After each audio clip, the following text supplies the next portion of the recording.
$25 after I cleaned the garage and the attic?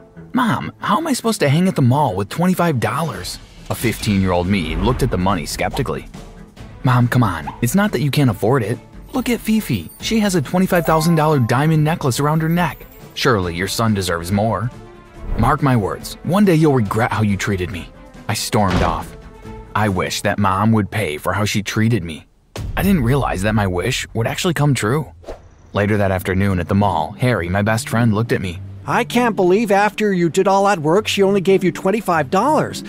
Why don't you get a job at GrillNet? They hire 15-year-olds. The only thing is, you'll need to get your mom's permission. After the mall, we headed to GrillNet for the permission slip. That night, I asked Mom about the job, and she said she'd sign the permission slip. Really? I couldn't believe my ears. I ran for the slip and handed it to Mom before she changed her mind. The next day after school, I went to GrillNet and spoke with the supervisor, Mr. Foster. After the interview, Mr. Foster told me I could start the next day. I bounced into work the next day excited that I'd finally have access to money that wasn't Mom's. I took orders and delivered them with a smile on my face. I received tips, and I felt as though I had finally gained my independence. My shift was almost over when Mom walked in. I stood behind the counter nervously. Mom never, and I mean never, entered an establishment like GrillNet. Good evening, ma'am. Welcome to GrillNet. Can I get your order? Can I get a number 4 and a number 9? That'll be $23.50, ma'am. I smiled. Mom paid, and I watched as she sat daintily at one of the booths. I prepared Mom's meals and delivered them with a smile. Her first complaint was the fries were too cold. Then, the meat was uncooked. She even opened her burger and said there was a fly wedged in her lettuce. This food is unacceptable. I'd like to speak to the supervisor, Mom said loudly, and a few staff and customers looked in our direction. Mr. Foster was called, and I stood there as Mom complained about everything. The service, the food, and she even said my shirt was tucked in too tight. Mr. Foster turned to me and said he couldn't keep me on the job, and he hoped I got something more suitable to my skills. Mom smiled smugly and walked out the door. As I stood there, I realized there was nothing I could do about Mom controlling my life and how I got money. Over the next few years, I worked my butt off to get into a college as far away from home as possible. When I got accepted into SFGC, I showed Mom the admissions letter. I got a parietal scholarship and asked Mom if she'd pay the rest. You do realize you're 18, right? This means I am not obligated to pay anything for you. However, if you do go to a college near home and live at home, I'll pay your full tuition. That night, I sat on my bed and wondered how I was going to pay tuition without Mom's help. After breakfast the next day, Mrs. Dolly called me to the kitchen. So, have you decided what you're going to do for tuition? I'll get a job. Many college students do it. If they can do it, so can I. Mrs. Dolly walked to the kitchen drawer, opened it, and handed me an envelope. Let's make a deal. You focus on your education and maintain a 3.5 GPA, and when you get your first real paying job, you can pay me back. I opened the envelope, and there was the other half of my first year of tuition. I hugged Mrs. Dolly and told her that I wouldn't let her down. When I left home for college, I severed all interaction with Mom. Mrs. Dolly and I chatted every day, and she even sent me money every month. Time flew, and during my last year at college, Mrs. Dolly called me flustered. Miles, you need to come home. It's your mom. I'll explain everything when you get home. Immediately, I spoke with the dean, and he told me to keep him posted in case I needed to defer any of my classes. Mrs. Dolly refused to tell me what happened to Mom over the phone, and even though Mom and I never got along, I didn't want anything bad to happen to her. Mom, Mrs. Dolly! I entered the front door and called out. No one answered. I dropped my luggage in my bedroom and went in search of Mom. I found her in the office. I knocked lightly on the door. Hey, Mom. What are you doing here? Mom didn't look up from the document she was writing on. I came to see you. Are you feeling okay? I walked closer to her. I'm fine. I need to get work done. Please, get out. Without saying another word, I walked out of the office and went in search of Mrs. Dolly and found her in the kitchen. Oh, Miles, you're home. She ran and wrapped her arms around me. Mrs. Dolly, what's going on? Mrs. Dolly looked at me and closed the kitchen door before she responded.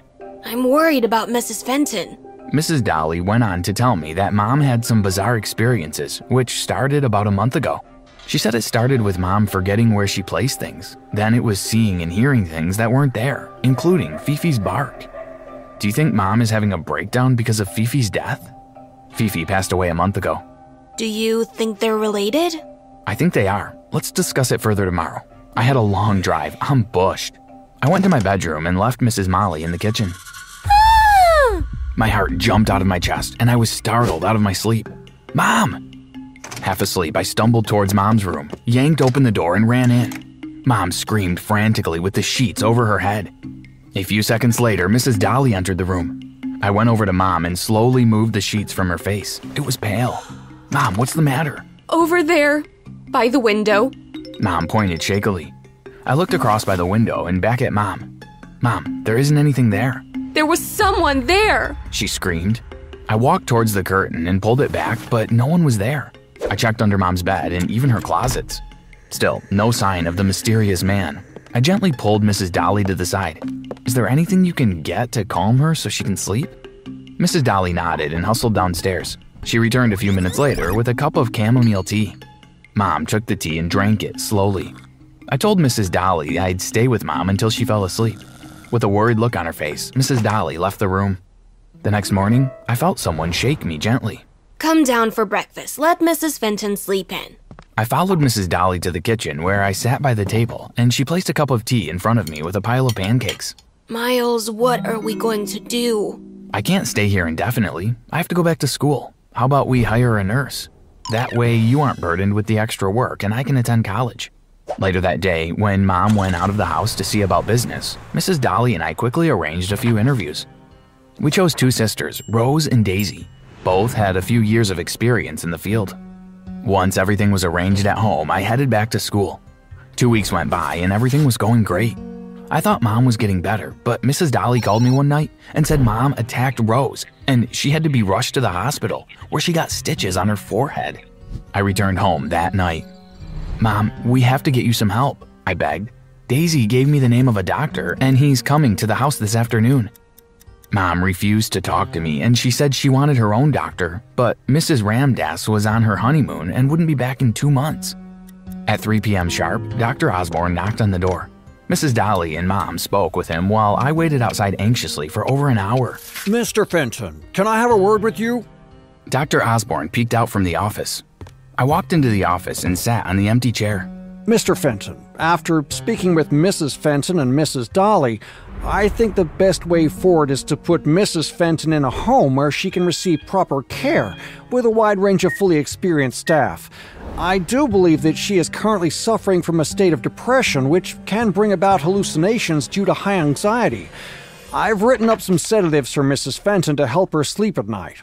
Dr. Osborne handed me the prescription. I am not leaving my home to go into any home. This is my home. I turned to Mom. Mom, it's okay. I'll take care of you. I thanked him and walked him to the front door. While I took care of Mom, Mrs. Dolly worked on getting my lecturers to allow me to do classes online, for which I was extremely grateful. But after about 6 weeks of Mrs. Dolly and I taking care of Mom, she didn't seem to get any better. I needed to get some advice from the big guns. I spoke with Mom's lawyer, Mr. Bain, who was the family lawyer. He agreed that due to her health, she should be in a place where she could get the best care. Mom walked into the living room. What are you doing here, Mr. Bain? We didn't have a meeting today. Actually, Miles here needed some legal advice. Miles, I already told you that I'm not leaving my house. I don't care how cuckoo you or anyone else thinks I am. Suddenly, Mom picked up a chair and threw it at me. I ducked as the chair crashed against a wall. I ran out of the room while Mr. Bain held Mom back from rushing outside to attack me. When Mom finally calmed down, Mr. Bain came out of the living room and he told me he'd give me a call tomorrow. Mrs. Dolly walked him to the door while I locked myself in my room away from any more of Mom's tantrums. After a few more episodes in the next 2 weeks, Mr. Bain and I decided to take legal action. Everyone who was in close proximity to Mom over the past 6 months testified in a court of law in front of a judge.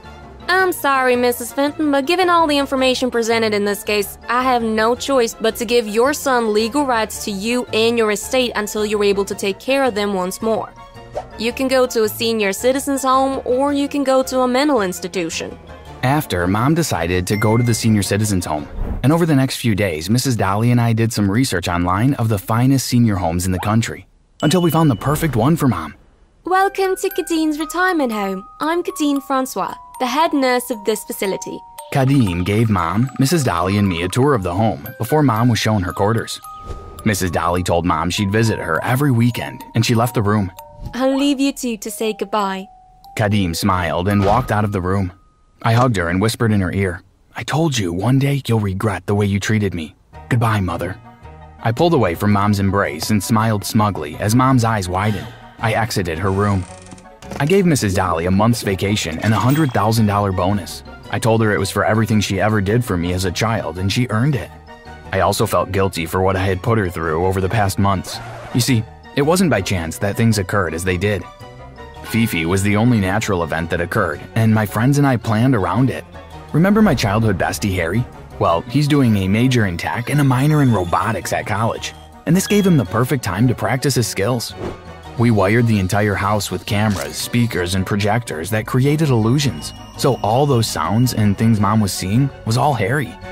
Daisy and Rose were actual college friends of mine who needed some cash to plan their wedding after college. But we still needed someone to give paperwork that looked legit to the court, and that's where Mom's lawyer came in, Mr. Bain. I told Mr. Bain that once he helped us and things worked out, I'd pay him $10 million for his time. He jumped at the chance, since Mom had been underpaying him since Dad died. Everybody got what they wanted, and I thought that my story ended there. I mean, what else could a guy my age need? One afternoon, while I searched through Mom's documents, I found one that stated Mrs. Dolly was my real mother. I couldn't believe it. Was this the reason Mom treated me horribly all those years? Not wanting to spoil Mrs. Dolly's vacation, I waited until she returned to question her about the document. I was your father's first wife. When he divorced me, he told me that he would take my son away and I'd never see him again. I begged him not to. He said the only way I'd be able to see my son is if I worked for him. But I could never tell you the truth. I was very young when I had you, and I wanted to tell you the truth when you reached 18, but your mother wouldn't allow it, and she threatened to make sure I'd never work in the city or see you again. So I did what I had to do. I hugged Mrs. Dolly and we cried together. I couldn't believe for all these years I had my own guardian angel. I told Mrs. Dolly that as of today, she'd have nothing to worry about, and I'd take care of her for the rest of her life. Sometimes in life, you have to shift things in your favor, but the best things in life come unexpectedly.